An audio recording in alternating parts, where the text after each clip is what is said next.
Прометей дал людям огонь, наблюдая, как тех калечит Зевс. Он дал им тепло, чтоб те познали спокойствие, комфорт, безопасность. С тех пор огонь горит и греет мир людской. Но многим кажется по-прежнему вокруг все таким злобным и опасным. И ищет каждый человек покоя, свой костер. Ведь в голове вопрос: найдется ли тот мир, в котором некомфортно жить?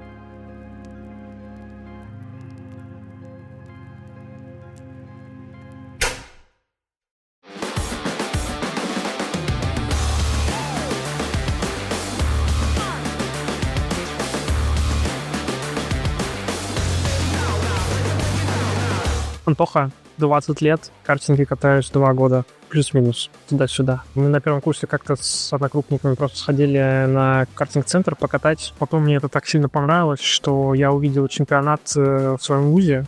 Туда зарегался, проехал сезон, и мне что-то очень сильно затянуло, и комьюнити сильно тоже классно показалось. И вот так оказалось, что все свободные деньги теперь я сливаю успешно на гонки. Да. Очень круто. Есть недопонимание со стороны моих родителей чуть-чуть. Папе по кайфу с братом, а мама, она более такой финансовый человек, и она постоянно: а куда сливаешь ты все деньги? Я такой: не знаю даже. Говорю, что на картинг. Со стороны сверстников: да нет. Все только, когда говорю, что занимаюсь картингом, просто удивляются. Это очень узконаправленный такой вид спорта, можно так сказать. Никто, обычно там футбол, там теннис, не знаю, волейбол играет, а тут картинг, что? Это как бы на машинках этих маленьких детских катаешься. В футболе забили мяч, там, или ты сидишь, можешь походить, расслабиться. В картинге, когда ты за рулем, там, час-два, ты себя сидишь и долбишь на максимум, потому что, нельзя расслабляться. Расслабился, допустил ошибку, врезался в баллон, оказался под ним, над ним, перевернулся и так далее. Потому что это не просто рулить и педали нажимать. Это надо думать головой, что у тебя происходит впереди, сзади тебя, просто анализировать ситуацию вокруг, хотя ты ограничен, вот. Поэтому надо думать всегда чуть-чуть на 2 поворота вперед, иначе проиграешь. Да? Гонку сольешь и все. То надо плюс-минус анализировать, где противник совершает ошибки, и на этом его надо подловить. То есть это очень стратегическая такая тема.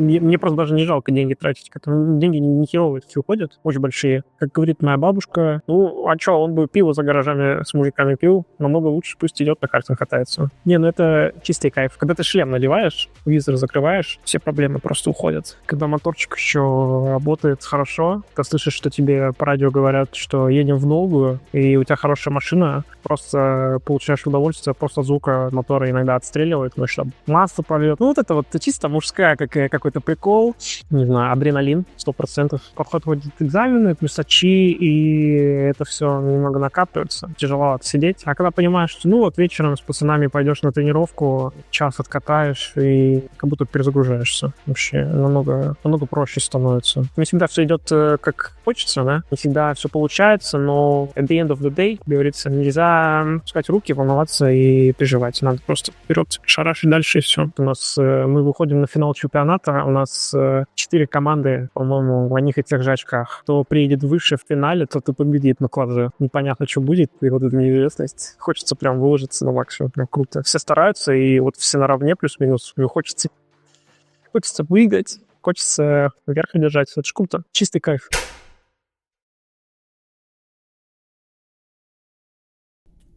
Вы — группа приключенцев, что идет по лесу в поисках древнейшего зла.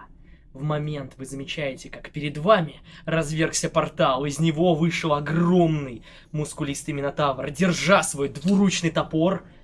Он говорит вам лишь одно: вы умрете в пламени! Бросайте на инициативу. Артем. Дергачев Артем.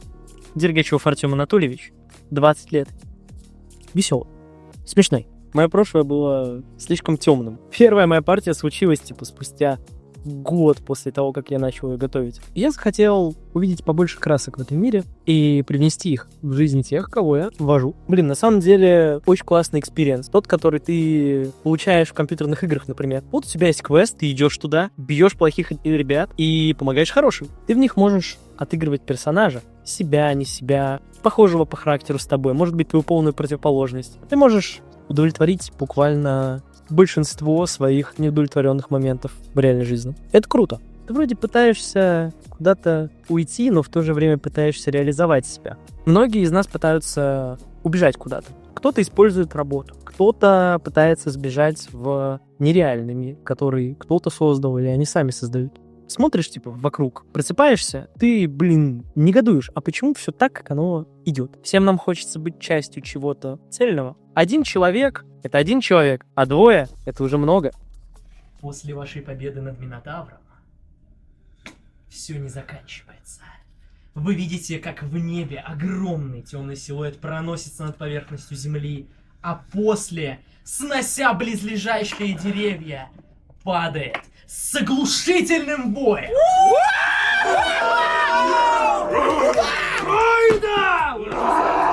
Ты можешь выйти на улицу и посмотреть вокруг. Вроде бы существует какая-то наполненность, люди куда-то спешат, кто-то куда-то идет, но не хватает чего-то вот здесь. На самом деле это все очень сильно погружает тебя. Ты буквально забываешь, сколько времени на улице и сколько времени ты проводишь за столом. И, например, огонь, который извергает дракон, его пламя, будет таким же реальным для погруженных людей, как если бы я взял и зажег спичку. Когда у человека есть цель, он загорается внутри. Какая-то искорка в глазах видна. И мне кажется, что это то, почему стоит жить.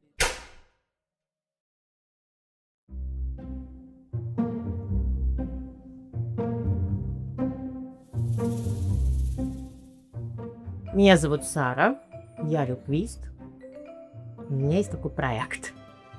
Проект «Царенок». Москва должна иметь пространство, где люди, которым важно не только выгулить сумочку и красиво поесть, но еще и послушать интересную лекцию, узнать нового, развиваться, искать, например, себе друзей, которые тоже интересуются подобным. И так и пришел в голову проект для умных и полезных людей.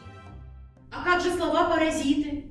А как же, мы же обезьянки, мы же забираем у всех слова. Вот люди в паре находятся, у одного есть слово паразит, они же живут вместе, он тоже заберет это слово, он же сразу стал аудиалом. Да нет, он аудиалом в детстве становится, когда на определенную часть запоминания и навык больше накладывается усилий, тем самым он становится аудиалом или визуалом. Я иногда прям вижу, кто останется. Вот люди только спускаются, я вижу эти глаза, которые точно вернутся к нам. У нас очень много есть всего, что мы как притащили из дома, что облюблено, чем мы очень сильно дорожим. И люди это чувствуют. И я это принесла, чтобы поделиться. Понимаете, мы все по-разному пытаемся убежать от одиночества. Мы можем иметь семью, мужа, детей, можем иметь маму с папой, там, будучи студентами, например, и жить там пока еще с ними. Но где-то в душе все равно чувствует это легкое одиночество. Если вы видите, что это одиночество у вас, потому что есть темы, которые вам не с кем их обсудить, представляете, вы находите место, где оно все откликается. Это тот самый свет нового какого-то знания. И вот он особенно притягивает. Да, господи, какая всем разница? Подумаешь, помер. А один оказался смелый. Кричит, говорит, у нас там где-то Гришка. Он вот приехал, он нам поможет. И есть эта легенда, что именно эту историю так ярко запомнят. Он приложил свою руку, и лежащий почти мертвый очнулся.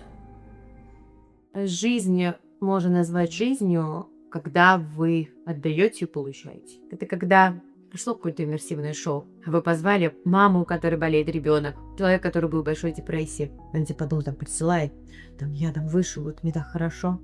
Ну, так ты живешь. И, конечно, многие мне говорили, ну и чё смысл? Смысл в том, что я получаю колоссальную отдачу. Но я хочу, пока иду этот путь, постоянно чувствовать эту теплоту, когда я получаю сообщение, что человеку хорошо, ему понравилось, он нашел выход, он смог, он рискнул, он пошел учиться.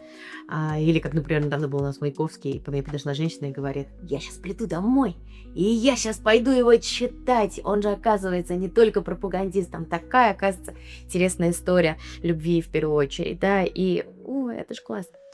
И тут ты начинаешь чувствовать нужным. И вот как только ты чувствуешь, что я нужен, вот это начинает тебя тащить из тяжелых моментов.